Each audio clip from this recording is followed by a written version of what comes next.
Hello friends, thank you for coming to my correct model of the flat earth video.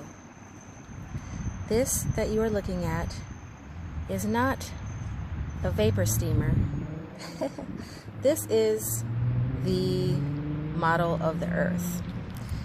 The lid that you see here is the dome, and underneath it is the flat earth. The blue part around the flat earth is the water, and the white part is the outer ice wall. I'm going to be talking about all of these details. The red part that you see is a 24-hour clock, which is why I left that on there. So let us begin. First of all, I want to start with talking about these latitudes because I don't really know if people fully grasp the movement of the sun and what creates the seasons. Not to say that anybody's stupid or anything, it's just that this model is a little different than the globe model that we've been taught. So I want to show what it actually looks like on the actual map. This map is called Gleason's map. It's an equidistant azimuthal, and this is the correct map. Okay, this is the correct model of the Earth. So first, let's start at the equator because that is where the sun spends most of its time. The equator is outlined in red. So that is this middle line here, the red one, this middle line going all the way around. That is the equator. And the sun goes directly above the equator, which is 0 degrees, twice per year. So that would be on March 21st, which is the spring equinox, and September 21st, which is the autumn equinox. And during both of those days, the day and night is the same length at the equator. So you have equal length, 12 hours of daylight, 12 hours of nighttime on those times. So today is the the summer solstice. So we're going to be going on up to the Tropic of Cancer, which is here in orange. And that is 23 degrees north latitude, which is as high and as far up north as the sun travels. When the sun travels up to there, the North Pole, which is here, is bright for 24 hours a day. So you can see the sun go all the way around. It never really sets. There's some really great videos of that on YouTube. I highly recommend checking it out. Okay, so while we're up at the North Pole, I just want to mention that this little black dot here is a magnet. There's a huge magnet here. They call it, it's a huge black rock here in the center of our Earth. It's a ginormous magnet, and around this magnet swirls water, all going in the same direction, which I'm assuming would be clockwise because the water is attracted by the sun. So the waters and the atmospheric rivers and all the movable things are all going clockwise around this magnet. And this magnet is attracting the light of the sun. It's attracting the electricity of the solar deity, which is a plasma being I'm going to talk about later. So what I want to say about this is that if you ever have a chance to go to a natural body of water, like a river, like a lake, for example, a lake that's pretty still, and you lay down and close your eyes and float on that lake, you're going to feel your whole body, all of your chakras spinning clockwise, just like this water here. And you disappear, you know, all you feel is that spinning. Pretty amazing. All right, so we talked about the Tropic of Cancer, which is the summer solstice. It goes as far north as 23 degrees at the summer solstice, which is June 21st today. So now let's go on down to the winter solstice, which is here in yellow. And you see this, you see how big it is, right? So it's a little bit bigger out there, actually. If we were on a globe, you know, these two would be the same, but we're not on a globe, we're on a flat plane. So this yellow one represents the Tropic of Capricorn. Now the Tropic of Capricorn is the furthest south as it goes, and of course that's the southern summertime. In the Tropic of Cancer, the June 21st, that's obviously the winter time for the south. Hi. So the Tropic of Capricorn is 23 degrees south, and like I said, that is the summertime for Australia, South America over here, and South Africa over here. And it's also the time when this wall out here gets a little bit of sunlight. This is the ice wall out here, Antarctica. There is no South Pole, you know, it's just a wall. It's an ice wall. And this is the enclosure. This creates the container that we're in, which is really a bowl. I'll get into that later. So, was there anything else about the Tropic of Capricorn? Sorry, I got distracted. During the Tropic of Capricorn, this North Pole up here is dark for 24 hours a day. So I believe, I'm just speculating, but I think that's when the Aurora Borealis can be seen. All right, so we talked about these latitudes. Now we're going to talk about the sun. And in order to talk about the sun, I have to put the dome of heaven over the earth, because the sun shines through the dome, right? And I want to show you what the ancient people, the ancient people were far more aware of these things than we are, but this is an image from the Babylonian times and the way that they thought of our earth. The brown part is the landmass, and there are waters above and waters below. The part with the clouds is our heaven, and this black line right here is the firmament, is the dome. Okay, that represents this hard plastic is representing the dome of heaven, which contained within this dome, I believe, this is my theory, is the bubble which allows light to come in here. So let's just imagine that there's a bubble.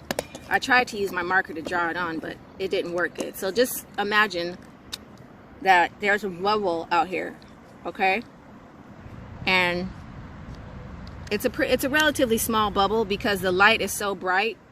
Now this is where I'm going to diverge away from the average flat earther who believes that the sun moves around the earth. I do not believe that the sun moves at all.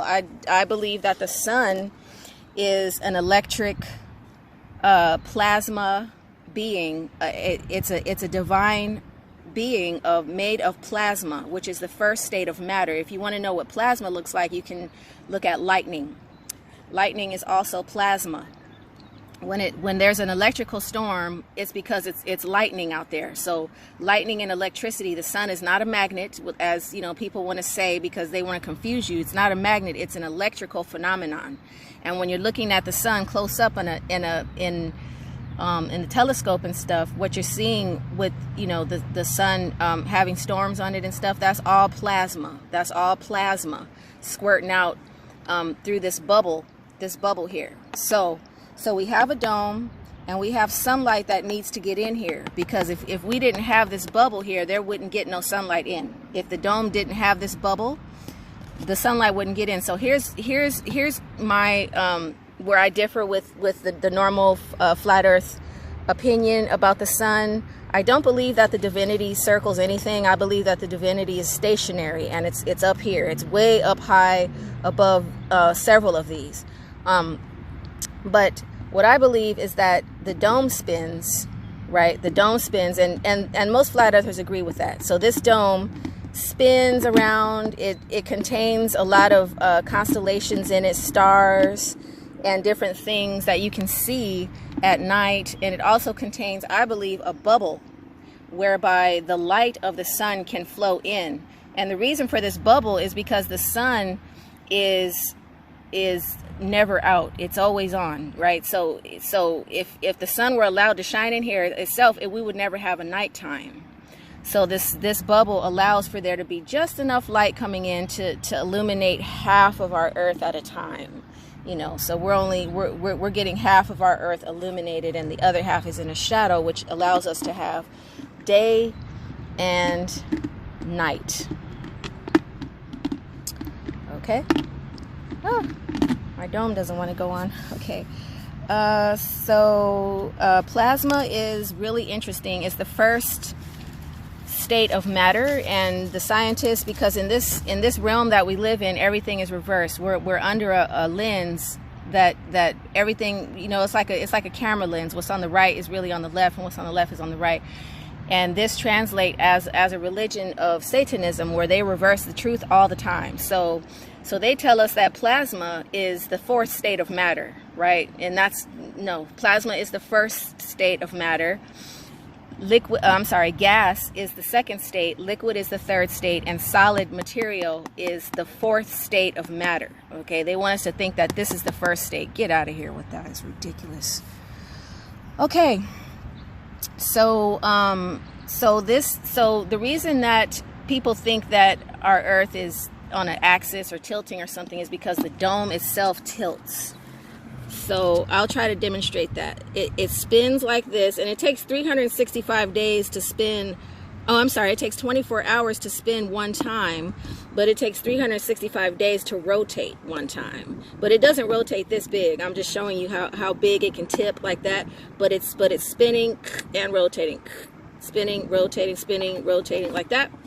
And that is what allows us to have seasons and everything. Because if it was just spinning plain like this, we would never have, you know, that north and south light, Tropic of Cancer and Tropic of Capricorn. We would always be at the equator if it was just spinning like this. So it doesn't just spin like that. It also tips like that and spins. And it takes 365 days to make a round trip all the way tipped from this angle, let's say from this angle, and you can see the map under here. Okay, because that's basically how you have to plan if you're gonna like build a house or something and you want to plan the light. That's really how the light looks across your property. You know, it's an arc, because we're tipped. You know, the earth is not tipped. The earth doesn't move. The earth is a stationary plane, but this dome tips. So let's say from June 21st, which is where we are now, let's say the earth is tipped at this angle, and then it's going to be tipped over here at December 21st, which is the winter solstice. So the light from the sun bubble, right, this little bubble that I tried to draw on here, that light is going to illuminate the southern regions during that time. And then it takes 180 days for it to do that, and then it takes 180 days for it to tip all the way back the other way, back to June 21st again, summer solstice. So tippity tip, okay, and spin.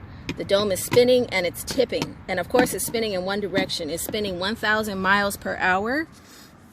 It's spinning 1,000 miles per hour in one direction, which is what gives us our time. You know, it gives us time, and we have time because of this rotation of the dome. And this is the time right here. This is the clock right here, as you can see. It's interesting. This Gleason's map was made back in the 40s, I think, and they place 12 o'clock. Oh, I'm sorry. They place 12 o'clock, which would be 24 o'clock. You know, because this is a 24-hour. This is a 24-hour clock. So, maybe I need to look at it again. But anyway, they place it in the east. So, you know, here's the United States right here. And then this over here is Africa. So the east is right here. So like the sun literally rises in the east because it starts at 1 o'clock right here.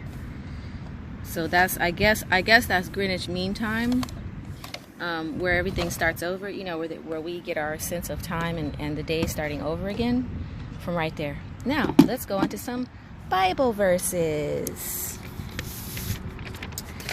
So, well, before I go to Bible verses, I just want to go back to this image because I love it so much. This image right here explains to me the waters above, okay? You see the black is the dome. We have a dome here, we can't get out of it, and it can't break. It's hard, okay? It's hard like metal, it's hard like glass. Not just any metal or glass, you know, this is from heaven. That God made this, and you cannot get out of this. And there's water above that. And I just want to tell my story about what I believe about the deluge, okay? I believe that when Jesus walked the earth during the millennial reign of Christ, which already happened, he set off volcanoes that were here on the crust of the earth. You know, we're down here, and there used to be volcanoes that we don't have anymore. They were so enormous that they could reach all the way up here and crack this dome. And Jesus was able to crack the dome through volcanic activity, I believe. That's how crazy it was, and let this water flood on in. this water above. It flooded in, and it flooded this whole thing. This whole thing got flooded. It got flooded, and it you know, most of the world got destroyed. But the things that didn't get destroyed are still around. Some of them are still around today, like the pyramids. But the pyramids were underwater. The Sphinx was underwater. Okay, that's not from 3,000 or 5,000 or 10,000 years of erosion. That's just from being underwater for a few hundred years. All this stuff happened, you know, the deluge happened maybe 1,000 years ago.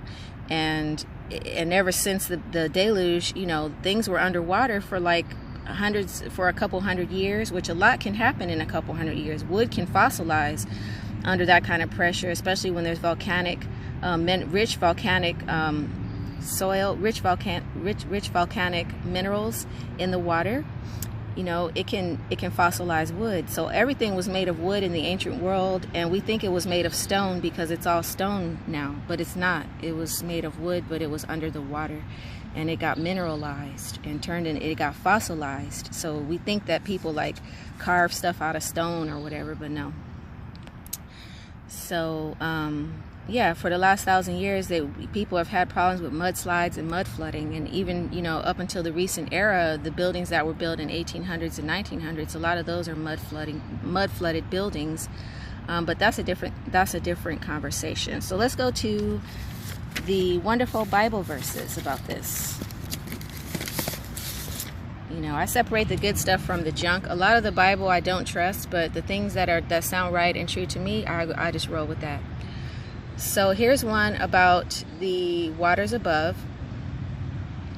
Thus God made the expanse and divided waters which were under the expanse from waters which were above the expanse. So here we go. Okay, you can see the waters above the expanse, which is heaven, and really the land too. You know, God made all of this. You know, and there's water below. There's water below us as well. So that's the part about the waters above. I think there's another quote here. During the great flood, the windows or floodgates of heaven were open for 40 days and 40 nights. The present day atmosphere could not hold enough moisture. Oh wait, yeah, during the great flood, the windows or floodgates of heaven were opened for 40 days and 40 nights, which is where I get my theory that Jesus deliberately damaged our dome. When you look at the Milky Way, I see a big scar, a big chasm where you know, it was a wound to the dome. It got cracked and let the waters flow in on purpose. It wasn't a natural disaster or anything. Okay. So here's some more about the dome above. Can you join him in spreading out the skies hard as a mirror of cast bronze? Okay, so this is talking about the dome firmament. It's hard as a mirror of cast bronze. Here's some other ones. He directed it under the whole heaven, and his lightning unto the ends of the earth. So lightning is very interesting because that's where you get to see what God is. God is lightning. God is a being of lightning, a plasma being. And the ancient world has a lot of depiction of this in their artifacts as well.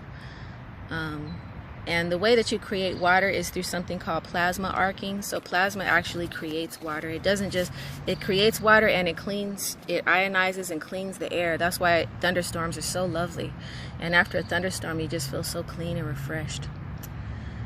Here's another one. Hast thou with him spread out the sky, which is strong and molten as looking glass. Okay, looking glass. Now, I know for a fact that when you go all the way up to the top of the dome, when you go up there, you can only go up 122,000 feet, which is about 22 miles or so, 21 miles. And when you go up there, there's very dense gas up there. The gas gets dense, and it's hard to breathe because it's like it's a heavier gas. So you have to wear an astronaut suit when you go up there. Okay, and you go up there only through a balloon. No No airplane, no craft, nothing can't go up there. You know, just a hot air balloon can go up there, and that's why they don't like us with hot air balloons. You have to have a pilot's license in order to fly a hot air balloon. Okay, here's another one. He hath encompassed the waters with bounds until the day and night come to an end. He encompassed the waters with bounds. So let's see, am I getting there yet? Because I want to talk about the ice dome. The ice wall. But I'll just read the rest of these and then I'll get into Antarctica. He sits enthroned above the circle of the earth, and its people are like grasshoppers. He stretches out the heavens like a canopy and spreads them out like a tent to live in. So that's what this is. In my opinion, that's what this is. This is a canopy and a tent to live in. This dome right here is the tent. Okay, we're under a tent, and the clouds and all of that atmosphere and the air, fresh air and everything, that's our canopy where life can flourish here, human life and animal life. Here's another one. Oh, I did that one already. Okay, so since I just read the one about he hath encompassed the waters with bounds until the day and night come to an end. Okay, until the day and night come to an end. I'm gonna okay, so this to me is the correct model. This white part right here is the ice wall, and even in the Gleason map you can see the ice wall. This is Antarctica right here. We're surrounded, and every pilot uses this map, by the way. If you're a pilot, you know the truth. Okay, now they don't go around shouting it out because they can be blacklisted in their industry for doing so, but this is how you fly. You know, you fly across like this. You know, it's not fast. You can't go from South America to Australia really fast. It takes like 20 hours or 24 hours to go across, and you have to stop somewhere in the middle here to refuel to get all the way over there. And if we were on a ball, you would just hop, skip, and jump, you know, from there to there, which I don't have the globe here to show, so I shouldn't talk about that. All right. So this is how the system looks without the land masses. We have the water, which is blue, right? And we have the white ice wall. This ice wall comes up, I think it's like 50 feet or something like that. And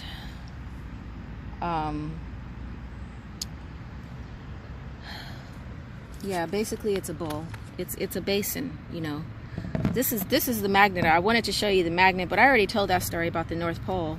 In the center of the earth here, you know, there's a very powerful magnet, and we can just imagine, you know, what we can't see underneath, which would be down here in this bowl, in this basin. You know, what kind of magnet strength, what power. This is just the tip of the iceberg. We can see this when we go to the North Pole, unless you're a civilian, which you can't go up there and see it. You're not allowed to. It's military personnel and billionaires only. Same thing with Antarctica. So so this is showing you know, the sunlight. This is June 21st, and how the sunlight reaches, you know, it reaches, the sun is further north, so it reaches you know, the northern regions, and you can see the southern regions out here, which is this ice wall. They get no light right now. Today it's black there. They can't see anything. And what I want to say about that, about this ice wall, which it doesn't spin, but I just feel like being interesting for the video, but the ice wall itself is bigger than all the land on the earth. You know, we're in here in the middle in this little bit of land, but the wall out there in Antarctica has more land than all of this in the middle, and it also has a lot of coal resources as well. General Byrd in the military back in the 40s and stuff, he went out to the ice wall and was amazed at all the resources that were out there in Antarctica. So and it probably wasn't even all frozen back then either.